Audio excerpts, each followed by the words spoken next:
If you're tired from the last several years and haven't gotten around to seeing Lamb, I highly recommend you do, mostly because it's a great movie, but also because I'm going to spoil the whole thing.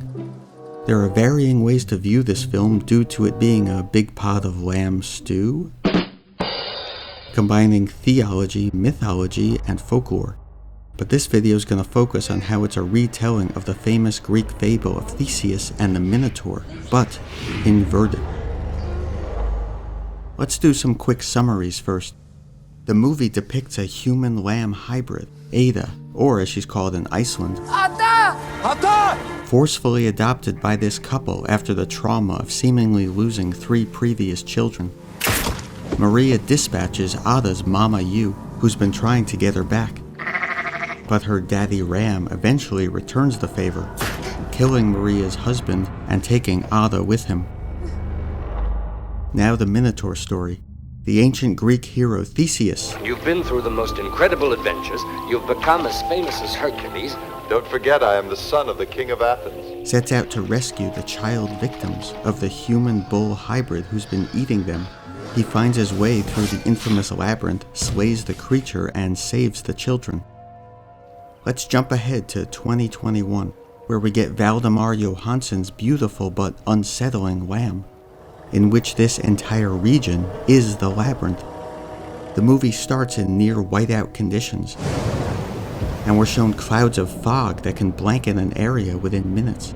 The famous saying about Iceland, "If you don't like the weather, wait 5 minutes," echoes during the ominous landscape shots that were filmed only on overcast days. Lava flows can change the topography within hours.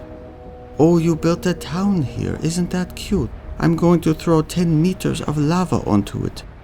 Native Icelanders, of whom Jóhannsson is one, describe their own country with words like winding, labyrinthine, and maze-like. An Icelandic cab driver told me fog was once so thick he couldn't see his hand at arm's length, which is why it's so important to understand the geography. Þegar þú snýr bakinn í bæinn okkar, nú tindurinn alltaf beint fyrir fram að þig. Svo leiðir heim, þá var beint fyrir aftur þig. Let's start with the main inversion.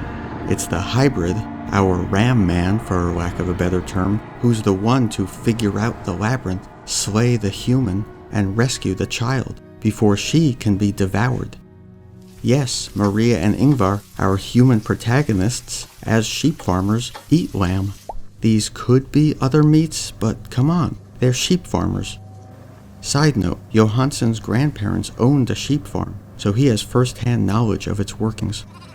As sheep have historically outnumbered people there, Icelanders eat more lamb per capita than anyone in the world, other than Mongolians. So just as the Minotaur ate human children, our humans eat lambs. When considering that Maria killed his baby mama and abducted his daughter, can you really fault Daddy Ram for trying to rescue her, by force if necessary? He ends up killing Ingvar in much the same way as Theseus is often depicted killing the Minotaur, wounding him in the neck and abdomen. The film starts at Christmas, which is already kinda inverted in Iceland from the traditional Western ideal. It's not happy and joyous, but dark and scary. It sounds much more like the American version of Halloween. I remember when I moved there when I was 5, and there was all these, like, you know, if you're not a good girl, you know, the jólaköttur, and like the Christmas cat would come and eat you, or Grilla, who is like this Icelandic witch, she would come and snatch you and eat you. It was like all these threats, and it's like everything around Christmas. I was like, I thought this was like a celebration time of love. It's like love. Because we have like a 13, what do you say, Santa Claus? Or, yeah. And they're all bad, you know. Yeah, they are. They're evil. Yeah, so probably everything is evil around Christmas in Iceland. Yeah. Sinister figures steal, play pranks, and eat children, and just make life difficult for most of December. Water, traditionally a good and purifying force, is presented as dangerous. Fog, of course, obscures the surroundings, and this pattern of eerie shots of water seem to imply that the previous Ada may have gotten lost and drowned. I expect viewers to do heavy lifting, why not utilize the wealth of cinema knowledge they bring? By using this cultural knowledge against us, inverting the familiar, the movie elevates the feelings of awe and unease that Icelanders naturally develop about their island. And why shouldn't they, when the environment is so dramatic and potentially catastrophic? Almost 800 earthquakes was recorded in the space of just 14 hours. And can affect not just the country, but the whole world. A 1783 eruption triggered climate changes that caused crop failures, leading to countless deaths, and contributing to the French Revolution. And the 2010 eruption became the biggest ever peacetime upset to air transport, as unpredictable as the weather and with cascading impact around the globe. But the people of Lamb have lost their reverence for the natural world. There's a running motif of human domination of nature, especially animals, exploiting them for our own ends. There's the obedient dog, who doesn't even get a name, the house cat, the cultivation of the sheep for wool, meat, and milk, and even fishing just for recreation. But the movie is ultimately about nature having had enough, and this Icelandic idea that, in time, it will balance the scales. Jóhannsson said, "This is one of the paintings that inspired me from the very beginning.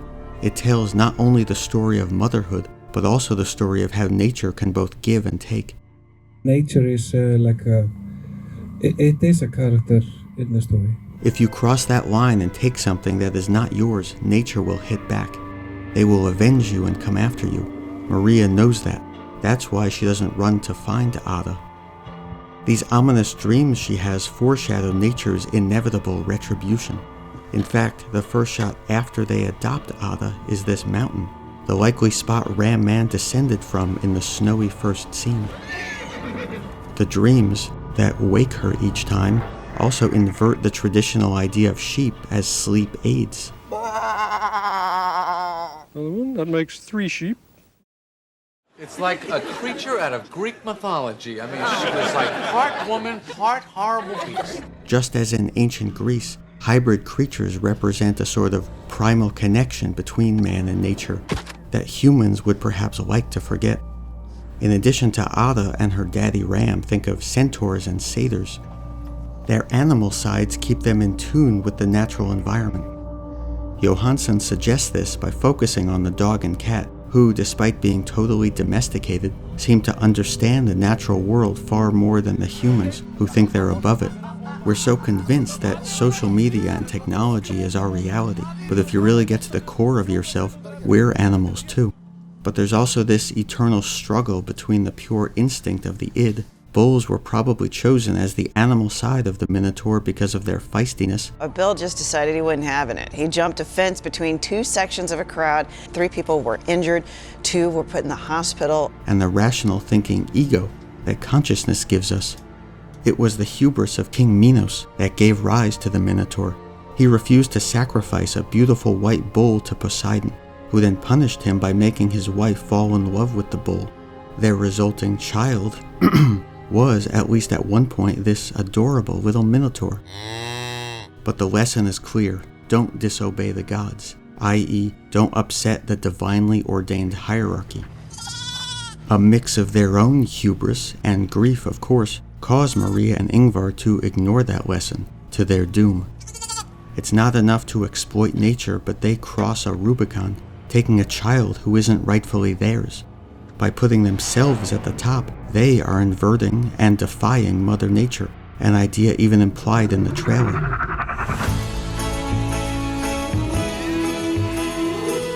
Nature, in the form of Ram Man, gets revenge.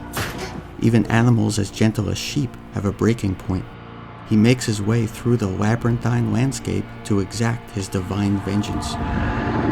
This time it's the hybrid beast saving the child, with the child devouring humans as villains. Essentially, it's one mother against Mother Nature. Farther! When thought about that way, it's clear who will eventually triumph, a lesson Iceland knows well.